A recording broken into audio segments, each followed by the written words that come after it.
This is another installment of the series for HPLC instructional videos. In this episode, we're going to go ahead and we're going to learn how to change the rotor and the stator in the 6-way valve. This happens to be a SIL-10AF autosampler with an SIL-10AV controller.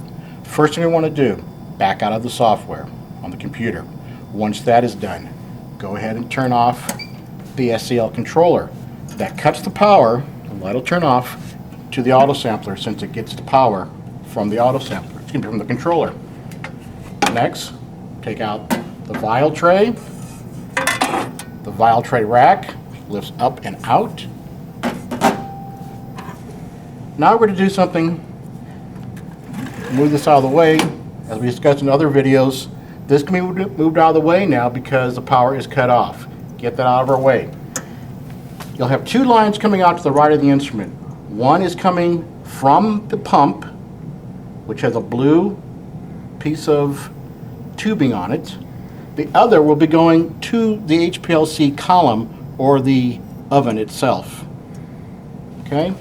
You also see two rubber bushings on the side of the instrument. Take a small screwdriver, pop those bushings off. That'll expose two screws.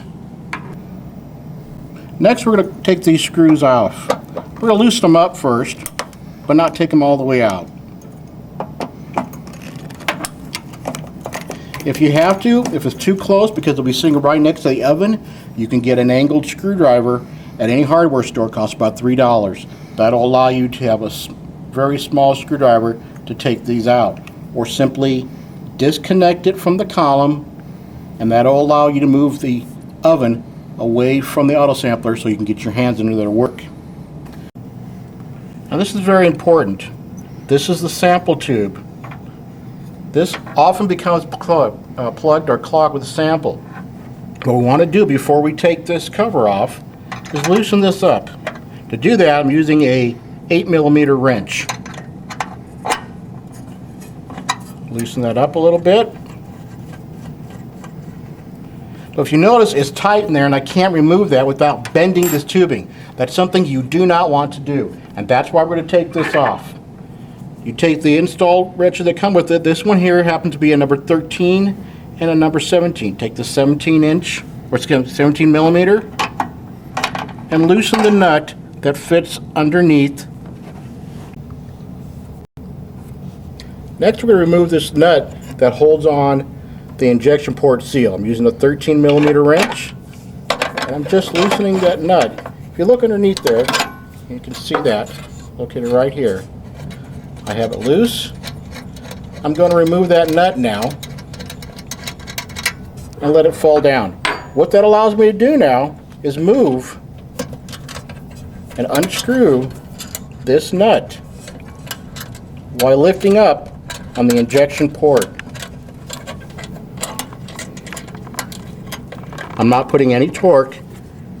You can see I'm not bending this at all. I'm raising this up.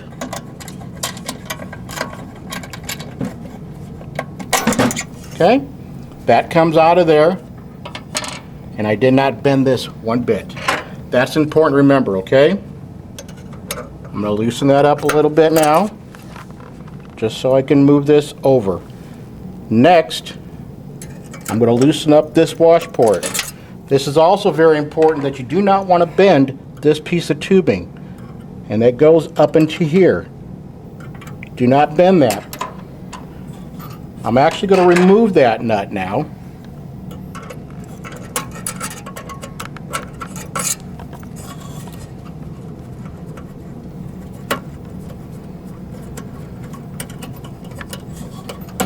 That nut is free.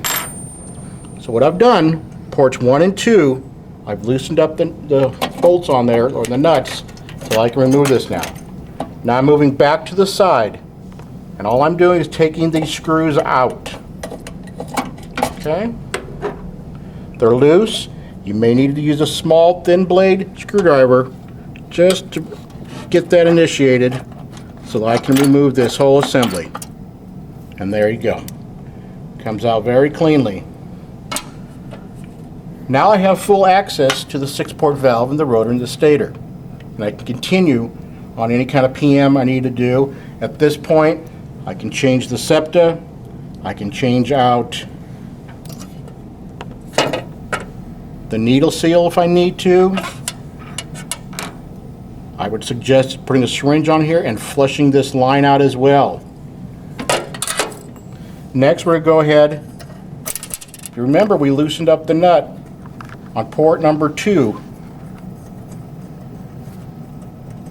That unscrews, and I did not bend that in any way. Next, I worked my way down from the top down. This is a sample loop. We're going to loosen that sample loop and remove it. Once again, try not to bend anything so it goes on easily again when we're reinstalling everything.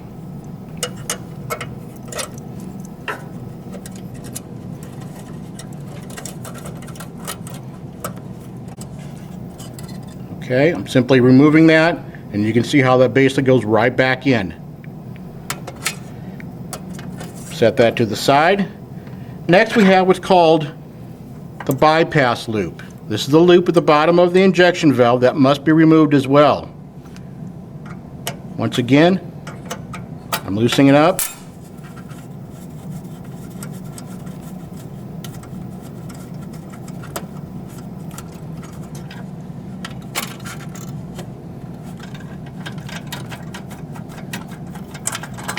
Okay. You can see how it's all bent here, and it might be a little difficult to get out, but actually, it'll do the work for you. I'm just going to lift that up. See that loop that was on the side of the valve? I'm going to lift it up. I haven't torqued or bent anything, and I'm going to let the tubing tell me which way to go. Nothing is forced. That comes out all in one piece. I like to flush this out with a syringe as well, by hooking the syringe onto the end and flushing water through it or methanol to make sure it's clean. As you can see, one of these ports is for the blue line, which comes from the pump. The other is for the column. We can set that aside now. That exposes the face of the rotor. That's called the stator face. You notice there's several nuts and bolts on here. Do not, under any circumstances, mess with the screws and the nut heads that have the white paint on them. Those are set at the factory. If you move those or adjust those, you will need a service call, and you may possibly have to buy an entire new rotor assembly. Take the Allen wrench, and you'll see 3 heads with Allen fittings on them. You'll want to loosen those up, similar to the pattern of loosening up a tire. And what I mean by that is, don't loosen one at one time, all at one time. Loosen a little bit each time. Okay, once you get them loose, they'll unscrew with your fingers. What you can do if you're comfortable, you can just leave it the way it is, or if you like, you can take a Sharpie and make a mark right across. Make like a racing stripe across the top of the whole valve. This will help you later on remember which way the valve goes for realignment purposes.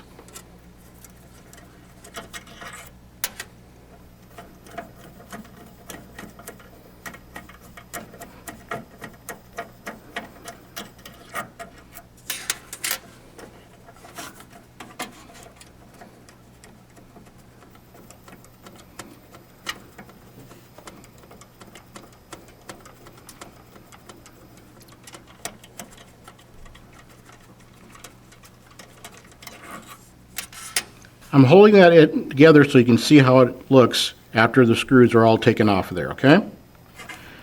Next, pull straight out on the stator face. Might take a little bit of maneuvering. That comes right out. Be extremely careful. There are 2 pins in this instrument. One right here, one right here. These pins will come out, and they're very important. Those are alignment pins. Do not lose those. This object right here is the stator itself. This often becomes plugged. That should pull If you grab each end, that should pull straight out. Once again, you'll notice 2 more alignment pins. Do not lose those, and do not scratch those, grab them with pliers, or mushroom the heads in any way. I removed the pins from the back of the stator if you noticed. There's 2 large holes here. There's 5 holes total. We're looking for the 2 large ones. That'll help you align the stator. Those pins fit right into here. If you can notice, these pins are flush. They're at the same height, as well as both of the stator alignment pins. They're at the same height. You do not want to scratch those or bend them in any way. I then will take a wash bottle, placing it in each one of these ports, and squirt water through it to make sure all the ports are clean. Once that is done, we'll set that aside. Here we have a stator. Once again, look at the dark area here. That's a dirty stator. When you replace that, you should be able to look through the holes. Stator, hold up the light. You should be able to see 6 holes very clearly. They all should be the same diameter on the inside. They should not be plugged or clogged. If they are, you need to flush it out or replace that stator. I prefer to replace it. We're talking about the rotor now. We're going to remove this. This is the middle housing of the valve. Remember the stator face fit on there. What I like to do is put my finger in there and pull the outer housing directly towards me. Once again, we have those pins. Those are guide pins. Just set that aside. Okay? On the valve, there is a small notch or a hole right here. I don't know if you can get a close-up on that to see that. That hole is an alignment. It's kind of a cheat hole for you. It shows you where this rotor needs to be. That hole should be lined up with the sides of the cutout bevel here. What I'm talking about is right here. I then pull this rotor out gently. Note where this little dimple is at. There is a dimple in the metal casing around the dark part of the rotor. It is at the 1 o'clock position, or essentially lined up with the hole in the rotor housing. Pull that straight out. This is the back of it. Once again, 2 large holes. This is the dimple we're talking about right there. There's also a dimple in the black material on the rotor itself. That's as far as you go. Next, we're going to go back and replace the rotor and the stator. For the purposes of training, we're not going to use new pieces here, but I just want you to get an idea of the procedure for it. So when you see the stator and the rotor, it'll be the original ones we had actually removed. Okay, replacing the rotor now, we note the dimple. Remember, it needs to be at the 1 o'clock position, or whatever position the hole is located at. Make sure those pins are in there. They're seated.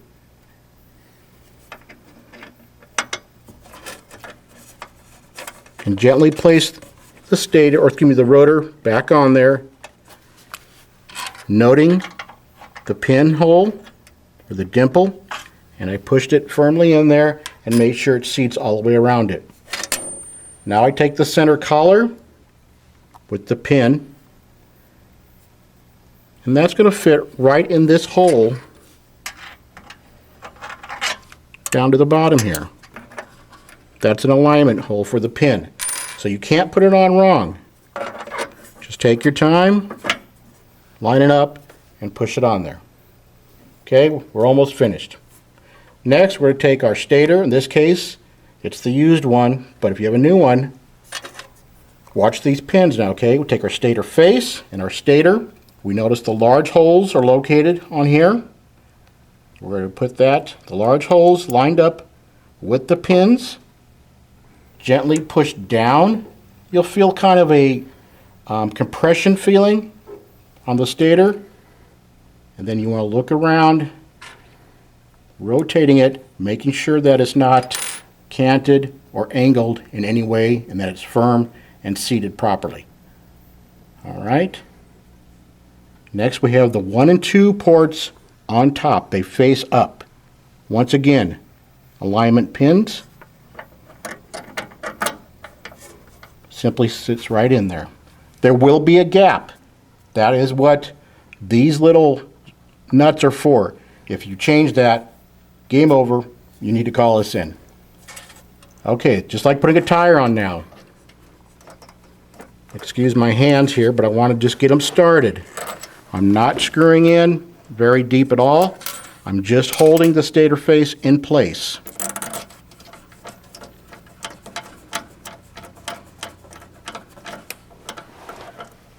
And this is crucial. When we're screwing these in now, what I like to do, if I turn this a half a turn, I will turn this one a half a turn, and thus turn this a half a turn.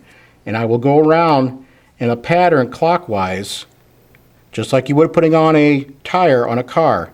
Tighten each one up individually to make sure that this space remains the same gap all the way around, and I'm not putting any undue torque on my rotor and stator.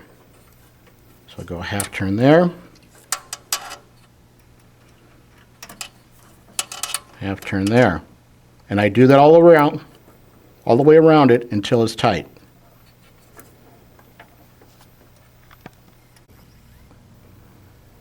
I now have the 3 screws in there, and what I do next, I'll take a dental mirror, which you can get at any hardware store, and I go around and I'm looking at this gap between the center housing and the stator face.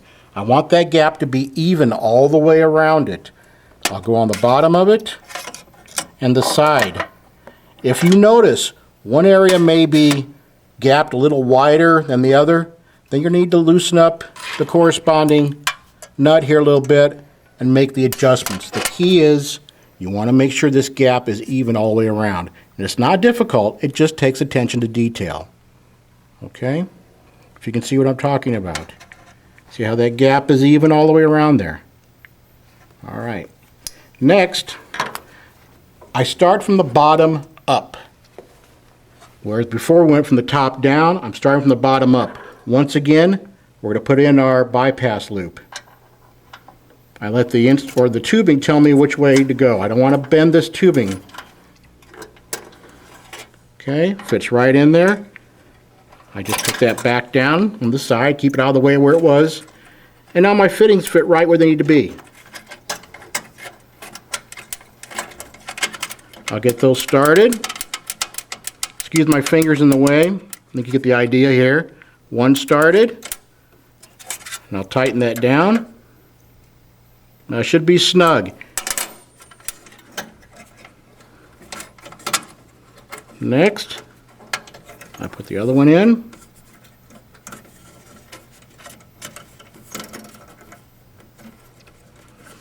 Because I didn't bend anything, it all knows where to go. And I don't have to force anything. That's done. Now my sample loop. Next we're going to go ahead and put the sample loop back on. If you remember, we didn't bend anything, and it goes on ports 3 and 6. So once again, we're working our way up from the bottom to the top. Like I said, it's not a timed event. Take your time, make sure everything's lined up.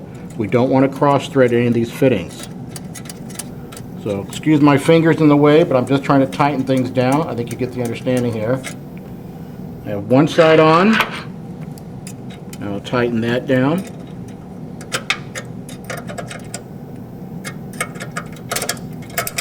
And I'm not cranking on these very tight, but they are snug. Okay, next one is this side.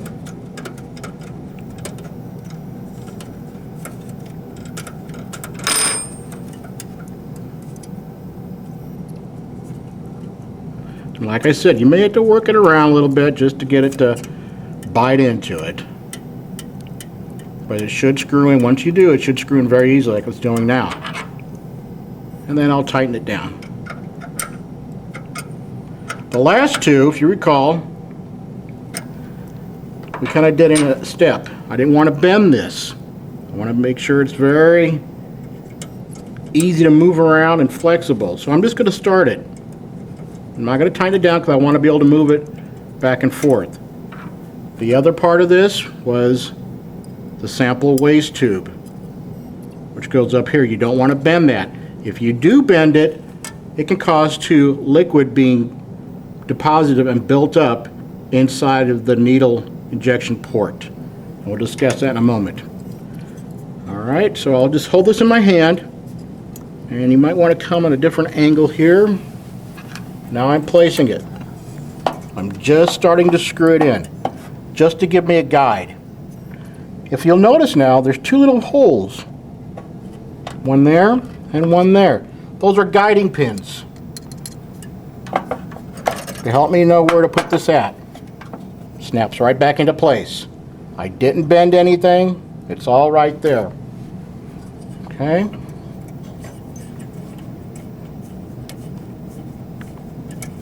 I'm tightening down this nut now.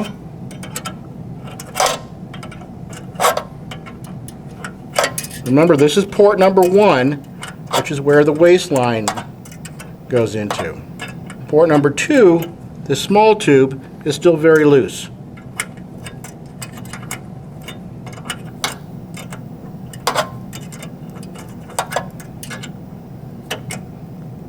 Okay, that's snug.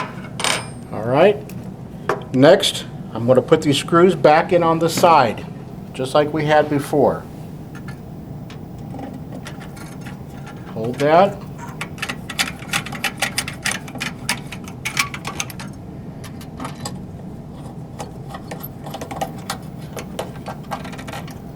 Make sure this is secure and even. There's no gaps between the port or the shelf here and the side of the housing. And I'm going to put the rubber caps back on, and they just simply kind of push into the hole.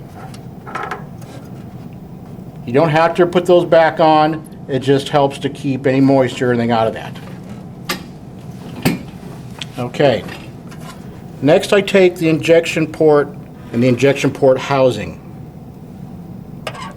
If you notice, the top of this is in the shape of a hex or a bolt that's notched out. That'll fit nicely inside of there. Drop that down. Make sure it's seated.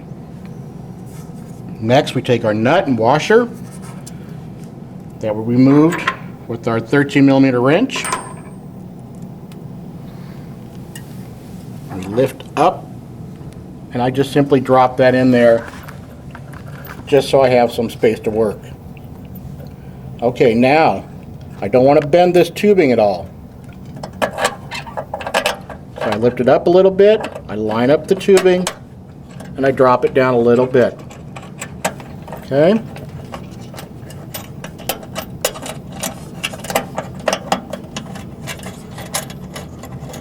I'm just tightening a little bit that nut to get it out of my way. As you can see here, I just basically matched up the top of the sample, or this can be the injection port, tubing, and the injection port itself. There is no strain yet on this tubing. Now I can tighten it down, and that'll actually help me seat the injection port. The nut underneath it, I'll finger tighten it now, and I'll tighten that down just so that it's snug. It doesn't have to be super tight. Okay, that allows me now to tighten this down, and this should be snug. Now remember, that's snug now. This is still loose, so we have to go back here and tighten that up.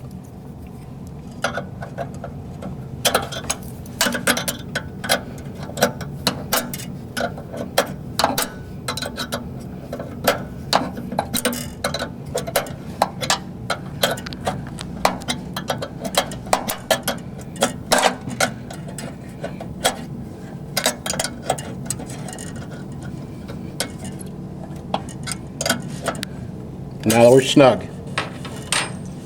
That concludes how to change a rotor and a stator. Something to remember, When we're done replacing the rotor and the stator, since we did remove the shelf and the injection port, we're going to want to reteach that needle at the ejection port. So please follow the instructions that are provided for you, as well as the sequence on how to teach the needle injection port in this video series. Thank you.